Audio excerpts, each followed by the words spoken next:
Let's see the ending. At your command, the ancient device became your instrument, spinning to life with deafening resonance and gathering up the swirling essence like thread on a great spindle. There, in the pale pulsing glow of the machine that set you on this path long ago, you summoned all your strength, focusing on your objective and blocking out all else.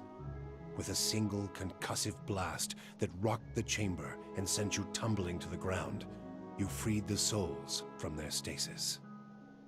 Exhausted, your consciousness slipping away, your last sight was of the machine, dark and dormant. Then your eyes closed, and sleep welcomed you at long last. After coming to and searching for some time, you discovered the route Theos used to enter Sun in Shadow, and embarked on a long and arduous ascent back to the surface. You emerged in Ter Evron after days of tunneling through the rubble Theos had left behind, and when you stepped into the daylight, you were faced with a different Dyrwood than the one you had left. At your direction, the souls diverted by Theos were guided back to the vessels originally meant for them. For the first time, parents of hollow-born children woke to the cries of their infants and looked into their eyes to see them staring back. People fell to their knees where they stood, thanking Helia or Mogren, or even Aethys for their forgiveness of whatever guilt they felt they bore. But for all the relief that had come to some parents, others only found new grief. For many thousands of Hollowborn had died during Wideone's legacy, many by their parents' own hands. For those children, there would be no homecoming. Yet the last Hollow birth was in the past now, and those parents willing to risk trying for a new child were frequently rewarded, often with twins. Many felt they saw Helia's hand in it, and the year would be remembered as the Year of Helia's Splendor. It is said that Galawain is the enforcer of the gods, and is known to hunt down those who wrong them. To wrong Galawain, then, is truly to wake the beast, and the Father of Monsters took great umbrage at your broken promise to him.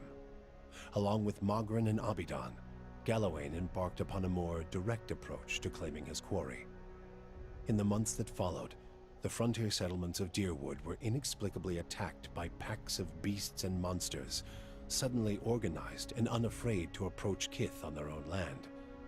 Many such villages were all but destroyed by the time troops could be dispatched from local garrisons. Those that weren't destroyed by the beasts of Galawain often found themselves at the mercy of the fires of Mogren. A dry spell throughout Dyrwood led to a rash of forest fires on a scale not seen since the War of Black Trees, and many settlements paid the price for their proximity to the wilderness. In the cities, meanwhile, dabblers in animancy who had placed souls into golems and other moving vessels soon found that their creations had risen up against them. Such constructs terrorized their surroundings, killing indiscriminately and often in great numbers before being subdued.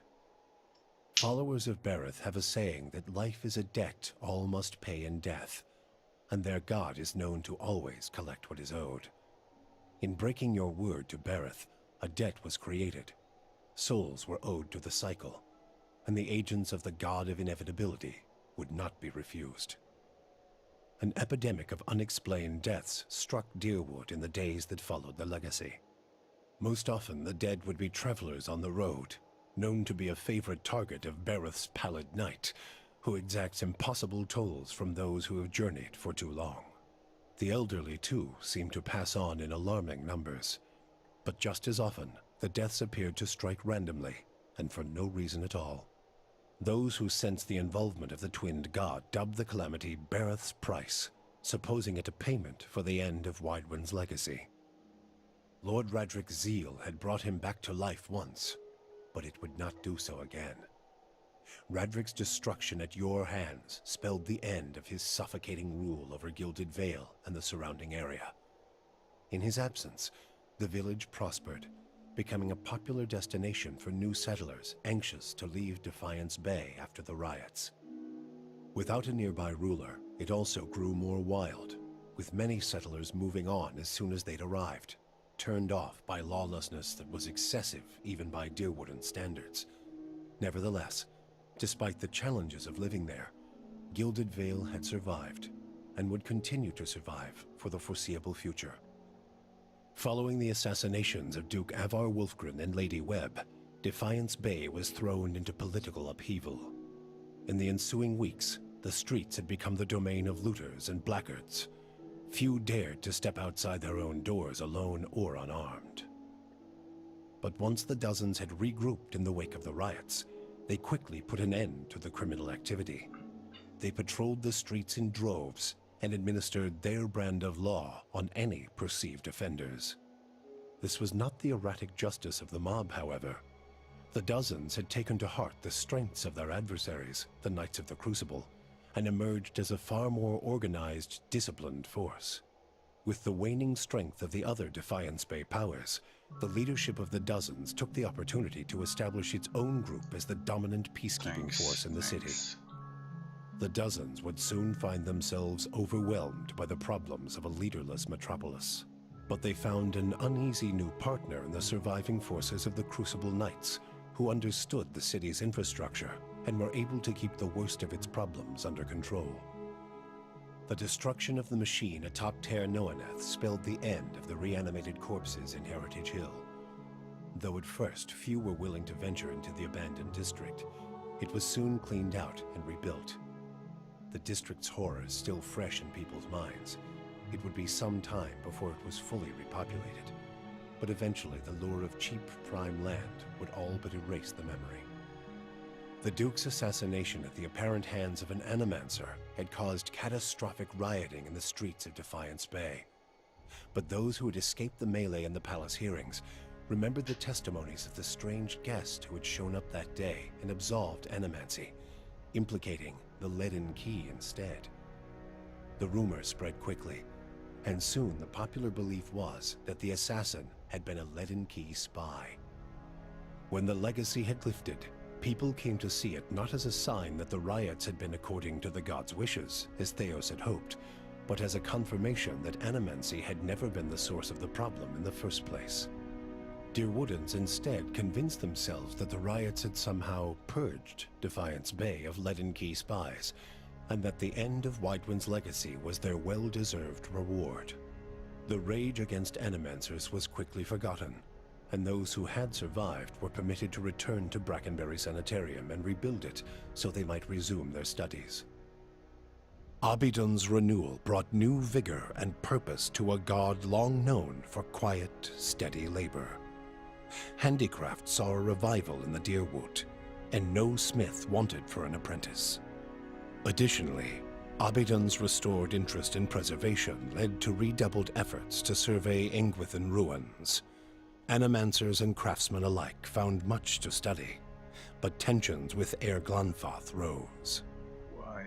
As for Stalwart, the Battle of Caeron's Scar only strengthened their resolve to unlock the mysteries of Durgan steel and build new marvels with the White Forge.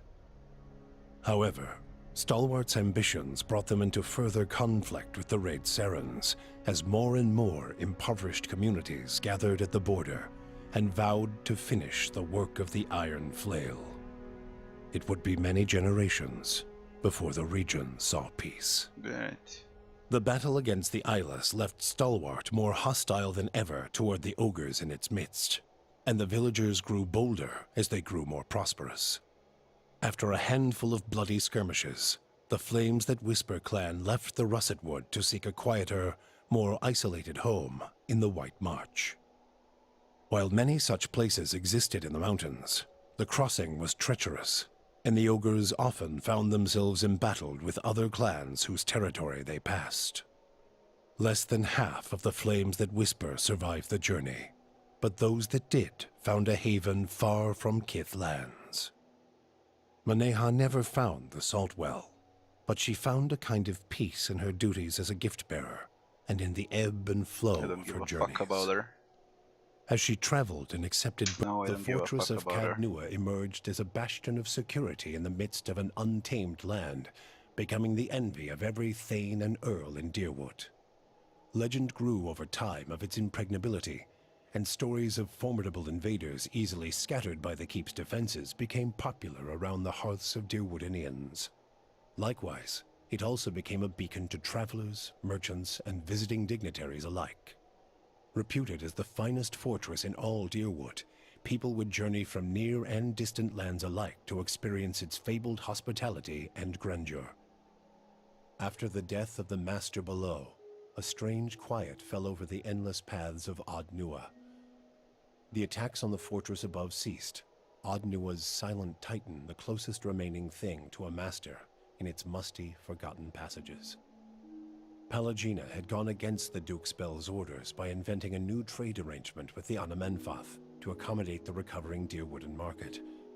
With the Dyrwood's people still weakened by Weidmann's legacy, the Vailian republics easily pushed their would-be competitors out of the market. For her outrageous insubordination and audacity, Pallegina was banished from the republics. She traveled north in the Eastern Reach, avoiding Vailian ports and entering the ranks of the kind wayfarers. Despite her bravery and dedication to those in her care, her strange appearance made her feel like an outsider wherever she went. Adair chose not to return home to Gilded Vale. Still most comfortable far from cities, he settled in Dyrford, which, like many towns in the Dyrwood, was beginning the slow process of rebuilding. Believing now that it was the obligation of Kith to be the leaders their gods had not, Adair was soon named mayor of the town, and under his guidance, Dyrford soon began to prosper. He expelled the last of the Scanites from the area and drew new settlers with the offer of land, a trick he had learned from someone he otherwise preferred to forget.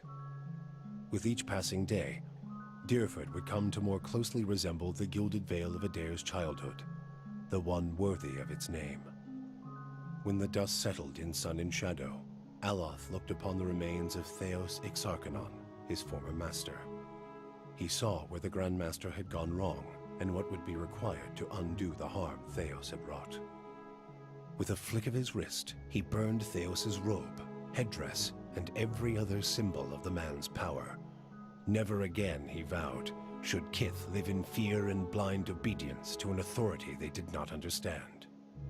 Armed with the knowledge and courage he had gained on his journeys with the Watcher, he set out on the long and lonely task of dismantling the Leaden Key. With the Watcher's goals accomplished and his own vows fulfilled, Kanarua sailed back toward Rawatai, thinking on the lessons his travels had provided him. By the time he landed at Tekoa, he understood what his path must be. Standing before the Lore College, Kanarua explained that the tablet he sought had been destroyed, and so a true interpretation of the Tonvi Oratoa could no longer exist. The people of Rawatai would have to create their own. He described the many strange things he had seen in his travels, and announced his intent to pursue the accumulation of knowledge abroad, seeking answers to new questions. True to his word, Kana soon set sail on yet another expedition, and in Tekoa, his passionate accounts inspired many to follow in his footsteps. With Theos defeated and the souls released from sun and shadow, healthy children were born once again in the Dyrwood. The grieving mother sought a place where she might do penance for the birthing bell. She returned to Dyrford, where, to the astonishment of the villagers, she delivered. Durrance used Mogren's strength only until Theos had been cast from the world, and then swore off her influence entirely.